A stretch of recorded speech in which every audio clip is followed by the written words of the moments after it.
Hi ಎಲ್ಲರಿಗೂ ನಮಸ್ಕಾರ. ನಾನಿವತ್ತು ಹೇಳಕ್ಕೆ ಬಂದಿರೋದು ಡೆಂಗ್ಯೂ ಬಗ್ಗೆ. ಅಂದರೆ ಡೆಂಗ್ಯೂ ಕರ್ನಾಟಕ ರಾಜ್ಯದಾದ್ಯಂತ ಡೆಂಗ್ಯೂ ಕೇಸಸ್ಗಳು ಸಿಗ್ತಾ ಇದೆ. ಆರೋಗ್ಯ ಇಲಾಖೆಯವರು ಹಲವಾರು ಕಾರ್ಯಕ್ರಮಗಳನ್ನು ಡೆಂಗ್ಯೂ ನಿಯಂತ್ರಣಕ್ಕಾಗಿ ಮಾಡ್ತಾ ಇದ್ದಾರೆ. ಬಟ್ ಆದರೂ ಕೂಡ ಡೆಂಗ್ಯೂ ಕೇಸಸ್ಗಳು ದಿನದಿಂದ ದಿನಕ್ಕೆ ಜಾಸ್ತಿ ಆಗ್ತಾ ಇದೆ. ಬಟ್ ನನ್ನ ರಿಕ್ವೆಸ್ಟ್ ಏನಂತ ಅಂದರೆ, ನಿಮಗೆ ಯಾವುದೇ ರೀತಿಯ ಡೆಂಗ್ಯೂ ಸಿಂಪ್ಟಮ್ಸ್ಗಳು ಕಂಡು ಬಂದರೆ ಇಮಿಡಿಯೇಟ್ ನಿಮ್ಮ ಹತ್ತಿರದ ಹಾಸ್ಪಿಟಲ್ಗೆ ಅಥವಾ ಕ್ಲಿನಿಕ್ಗೆ ಹೋಗಿ ಬ್ಲಡ್ ಚೆಕಪ್ ಮಾಡಿಸಿ. ಡೆಂಗ್ಯೂ ಅಂತ ಏನಾದರೂ ಕಂಡು ಬಂದ ತಕ್ಷಣ ಮೆಡಿಸಿನ್ಸ್ ತಗೊಳ್ಳಿ ಆ್ಯಂಡ್ ಅದಕ್ಕೆ ಬೇಕಾದಂತಹ ಕೇರ್ಗಳನ್ನು ತಗೊಳ್ಳಿ.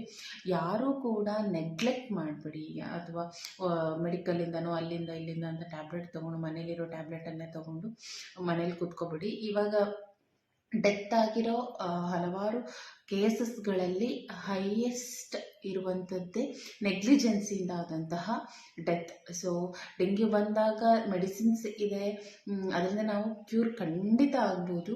ಬಟ್ ನೀವು ನೆಗ್ಲೆಕ್ಟ್ ಮಾಡಿದ್ರಿ ಅಂತ ಅಂದರೆ ಈ ಥರ ಡೆತ್ ಕೇಸಸ್ಗಳು ಜಾಸ್ತಿ ಆಗೋ ಚಾನ್ಸಸ್ ಇದೆ. ಸೊ ಹಾಗಾಗಿ ದಯವಿಟ್ಟು ಯಾರೂ ಕೂಡ ಡೆಂಗ್ಯೂ ಸಿಂಪ್ಟಮ್ಸ್ಗಳು ಕಂಡು ಬಂದಲ್ಲಿ ಅಥವಾ ಜ್ವರ, ತಲೆನೋವು, ಇದು ಯಾವುದೇ ರೀತಿಯ ಸಿಂಪ್ಟಮ್ಸ್ಗಳು ಕಂಡು ಬಂದಲ್ಲಿ ಹತ್ತಿರದ ಹಾಸ್ಪಿಟಲ್ಗೆ ಹೋಗಿ ಬ್ಲಡ್ ಚೆಕಪ್ ಮಾಡಿಸಿ ಆ್ಯಂಡ್ ಟ್ರೀಟ್ಮೆಂಟನ್ನು ತಗೊಳ್ಳಿ. Thank you.